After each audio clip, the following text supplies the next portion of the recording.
It's the realest. Hey, what's going on, everybody? It's your guy Realistic, and welcome to my tutorial vault. Some of my most classic tutorials over the years out of the vault and re-releasing them. That way y'all can enjoy, get your mixing and mastering skills back up. So if you find any of the information useful, be sure to like and subscribe to the channel. That way this keeps showing up in your feed, and sit back and enjoy the content. So what is a de-esser? Basically, a de-esser is just a compressor, but it allows us to find a specific frequency and compress that area down. And generally what we use this for is for areas where we're getting some type of problem with sibilants, right? So areas like T's and S's that are getting a little too harsh or a little too overbearing, de-essers are a good way to be able to control that. So now let's start diving into what each one of the parameters does and how they work. So to start off with, we'll go into the audition mode, or listen mode as it's called on most de-essers. For some reason, the FabFilter one calls it audition mode, but it works just like the listen mode that you'll see on most de-essers.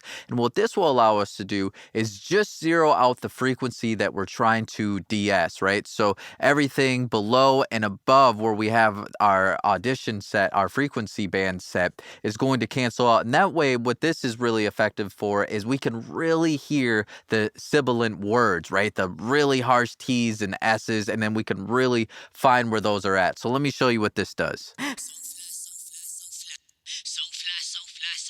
So as we move this down here, we're hearing that we're not getting too much harshness there.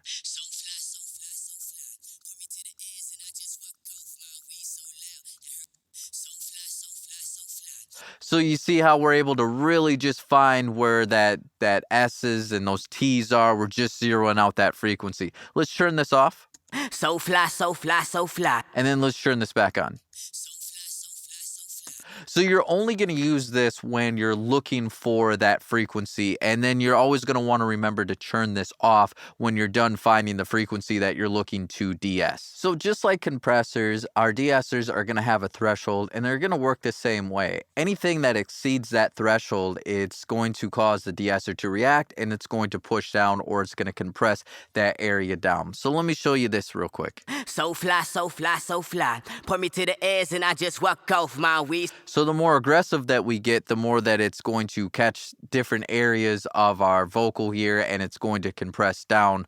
Versus if we lighten up, it may not catch these. So fly, so fly, so. See how the de-esser is not reacting right now? So fly, so fly, so fly. Put me to the edge and I just walk off. And the more that we increase the threshold, the more likely that we're going to get the de-esser to react. Now you do have to be careful with both this parameter and this parameter, because if you get a little too crazy with that, what that's going to do is it's going to start to make the artist sound like they have a lisp, and it's going to sound really unnatural. So let me show you what I'm talking about if we get a little too much here. So fly, so fly. So fly, so fly, so fly. Put me to the edge and I just walk off my. And then let me mute this. So fly, so fly, so fly. And let me put it back in. So fly, so fly, so fly.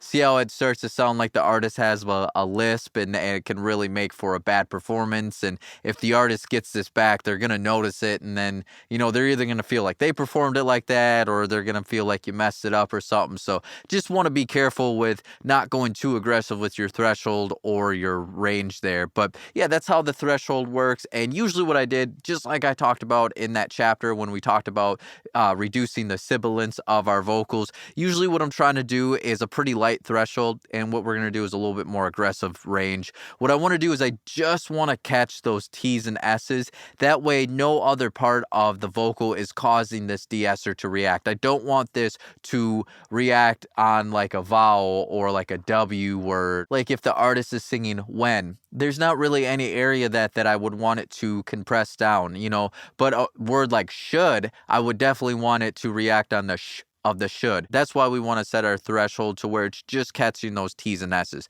I'll show you what I'm talking about. So fly, so fly, so fly. So fly, so fly, so. So fly, so fly, so fly. Put me to the edge and I just walk off my weed so loud that heard I'm smoking. Off my weed so loud that heard I'm smoking. So you hear how when he sings my weed so loud? Off my weed so loud. the de-esser isn't reacting. Now let's go back here to when he says so fly, so fly. Just hopped off, I'm so fly, so fly, so fly.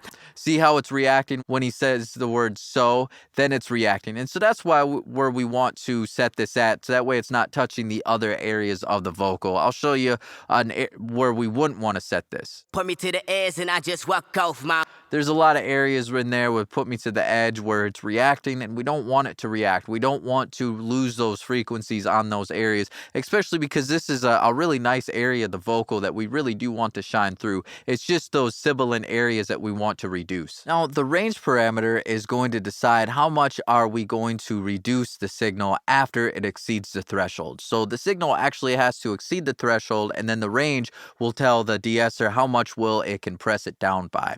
And so the lighter the range, the less it's going to compress it by, versus the more aggressive range that we use, the more dB that we're going to see decreased, right? And so let me show you here a lighter range here. So fly, so fly, so fly. Put me to the edge. So fly, so fly, so fly.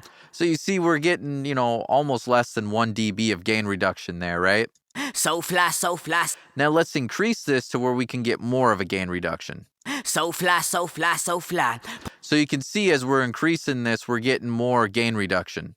So fly, so fly, so fly. Put me to the edge and I just walk out. Now you can also see that the range is only going to react when the signal reaches the threshold, which is why I wanted to do a lighter threshold and more aggressive range, right, versus a more aggressive threshold, because I just wanted to set the threshold that the only thing that was going to cause the threshold to react is when those sibilant areas were getting a little too much, where we're getting just a little too much harshness there.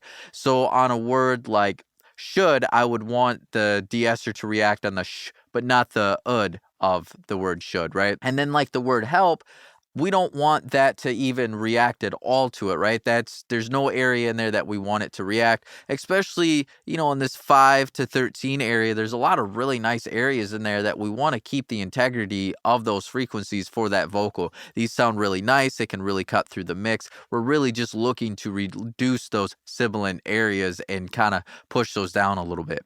So like I said, I'll do a lighter threshold, but what I'll do is I'll do a more aggressive range. And so I'll show you here what I'll do is I'll try to go for more like about 5 to 6 dB of gain reduction. So fly, so fly, so fly. Put me to the edge. So fly, so fly, so fly. So now let me show you without it. So fly, so fly, so fly. Pretty harsh there, and then with it. So fly, so fly, so fly.